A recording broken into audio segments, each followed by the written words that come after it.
darkness, my old friend. Bienvenue cher ami.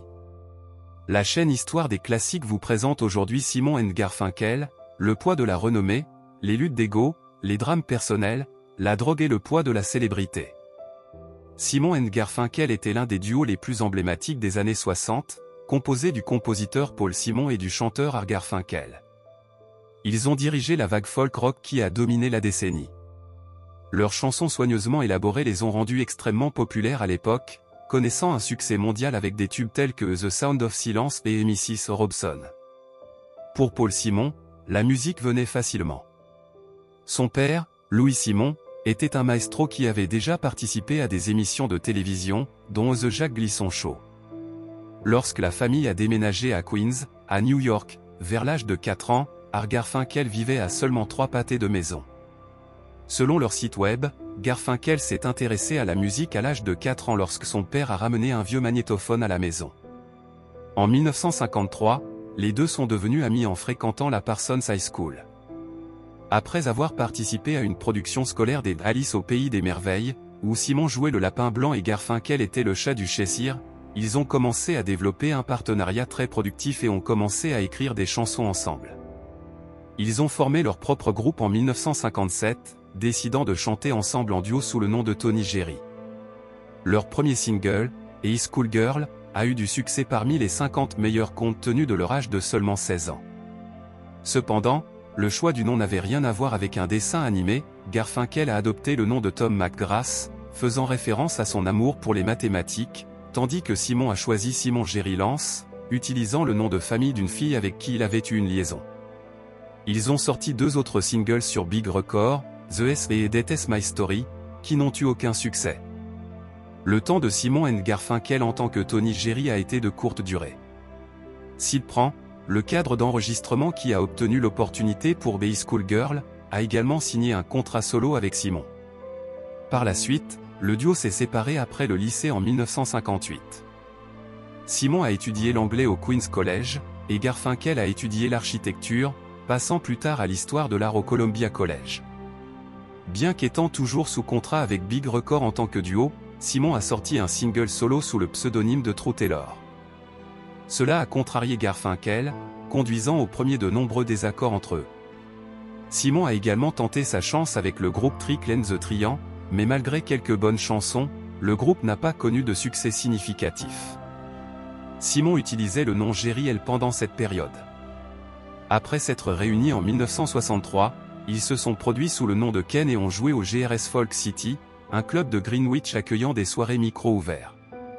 3 nouvelles chansons, Sparrow, et Was My Brother et The Sound of Silence, ont attiré l'attention de Tom Wilson, un cadre d'enregistrement qui les a entendus et les a finalement signés chez Columbia Records. Leur premier album, Wednesday Morning, 3 AM, est sorti le 19 octobre 1964, avec une photo emblématique prise à la station de métro de la 5e avenue à New York. I've come to talk with you again. L'album a été un échec commercial, ne vendant que 3000 exemplaires. Découragé, Garfunkel est retourné à l'université, et Paul est allé en Angleterre travailler en solo. Il a réussi en Angleterre, déclarant en 1970 « J'avais beaucoup d'amis et une petite amie là-bas. Je pouvais jouer là-bas, il n'y avait pas d'endroit pour jouer à New York, ils ne l'acceptent pas. » En juin 1965, Paul a commencé à enregistrer son premier album solo, The Paul Simon Songbook, avec des chansons comme April comme She Will et I Am a Rock. Columbia l'a sorti en août. Pendant ce temps, The Sound of Silence a commencé à prendre de l'ampleur fin 1965 et début 1966, atteignant le sommet du Billboard Hot 100 en janvier 1966. Encouragés par le succès, Simon & Garfunkel ont rapidement enregistré leur deuxième album studio, Sounds of Silence, sorti le 17 janvier 1966. Il comprenait le titre nouvellement enregistré, ainsi que d'autres chansons significatives comme A Most Peculiar Man et Richard Cory, atteignant la 3e position du Billboard Hot 100. Bien que pas entièrement satisfait de la pression pendant l'enregistrement, Sounds of Silence de Simon & Garfunkel a été un succès commercial et critique, atteignant la 21e place du Billboard Top LPS Chart. Oh darkness, my old friend. Clive Davis, président de Columbia Records, s'inquiétait du manque de nouveaux albums et a décidé de faire appel au producteur John Simon pour travailler sur de nouveaux enregistrements. Simon était mal à l'aise avec la décision, car il entretenait des relations tendues avec les cadres de Columbia Records, dont Clive Davis. Lors d'une réunion, Davis a conseillé à Simon d'accélérer la production de l'album, exprimant des inquiétudes quant au manque de nouvelles chansons. Simon et Garfunkel n'ont pas pris au sérieux les conseils de Davis et ont plus tard ri de la leçon paternelle qu'ils ont reçue de sa part. Pendant ce temps, le réalisateur Mike Nichols, grand fan de Simon et Garfunkel, a demandé à Columbia de concéder sous licence leurs chansons pour son film Le Lauréat. Paul et Art ont accepté d'écrire 3 chansons pour le film, dont 2, Pinky's Dilemma et Over, ont été rejetées par le réalisateur. Ils ont proposé une autre chanson inachevée, plus tard connue sous le nom de Mrs. Robinson. God bless you, please, Mrs. Robinson. Heaven knows a place for those who pray. Le film et la chanson ont été un énorme succès, remportant des Grammy et des Oscars. Finalement, Mrs. Robinson a atteint le sommet du Billboard Hot 100. Simon et Garfunkel étaient au sommet de leur succès, mais les tensions entre eux ont augmenté. En 1970, ils ont travaillé sur leur dernier album studio, et l'enregistrement a été difficile, conduisant à la détérioration de leur relation. Simon a plus tard déclaré, à ce moment-là, je voulais juste sortir. Le duo a été choisi pour le film de Mike Nichols Catch 22, mais juste avant le tournage, le rôle de Simon a été coupé du scénario. Les tensions ont augmenté alors qu'ils travaillaient sur leur dernier album studio. Néanmoins, l'album Bridge Over Troubled Water a connu un succès commercial retentissant, devenant l'album le plus vendu de 1970. Columbia l'a lancé le 26 janvier 1970, mettant en vedette des singles comme The Box Sicily, El Condor Pasa et The Only Living Boy in New York. La chanson titre, sans aucun doute leur composition la plus renommée, a été incontestablement leur chef-d'œuvre musical et a été réinterprétée par plus de 50 autres artistes, dont Elvis Presley, Aretha Franklin, Willie Nelson et Roy Robinson. En mars 1971, la chanson a eu un impact significatif aux Grammy. Simon et Garfunkel, en tant que duo musical, ont remporté 2 prix pour l'enregistrement et l'album de l'année, tandis que Paul Simon a individuellement reçu 7 Grammy, un record inégalé jusqu'en 1984. Le récit explore ensuite les vies personnelles complexes de Simon et Garfunkel, naviguant à travers leurs luttes et leurs défis individuels. Il explore le parcours marital de Simon, de son union avec Peg Harper qui a abouti à un divorce en 1975, à son mariage ultérieur avec Carrie Fisher en 1983, qui n'a duré qu'1 an.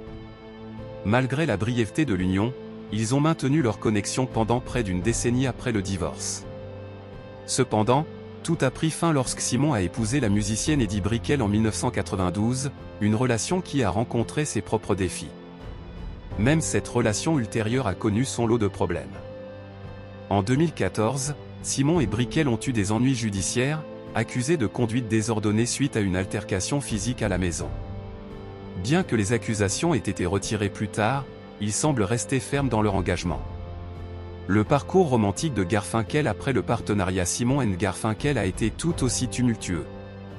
Il a épousé Linda Grossman en 1972, mais l'union a tourné au vinaigre, aboutissant à un divorce en 1975, avec des rapports suggérant qu'ils ne se sont jamais reparlés. Garfunkel est ensuite entré en relation avec l'actrice Larry Bird, qui s'est tragiquement suicidée à l'âge de 25 ans alors qu'il était en tournée en 1979. Garfunkel a plus tard exprimé son admiration pour sa beauté et son attitude hantée et solitaire, admettant qu'il n'était pas prêt pour le mariage, et qu'elle luttait avec l'acceptation de soi. Sa mort tragique a profondément affecté Garfunkel, qui, selon les rapports, a été dévasté.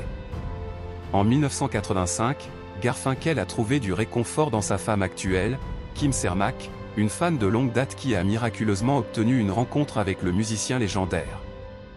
Dans une interview, elle l'a décrit comme un être humain vraiment merveilleux, exprimant son amour profond pour lui.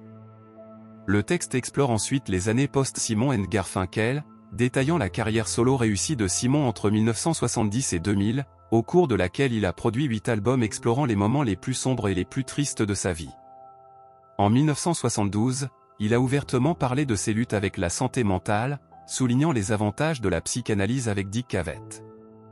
La bataille de Simon contre la dépression atteint son apogée en 1984, où il se sentait paralysé jusqu'à ce qu'il cherche de l'aide psychiatrique, trouvant finalement des réponses en lui-même.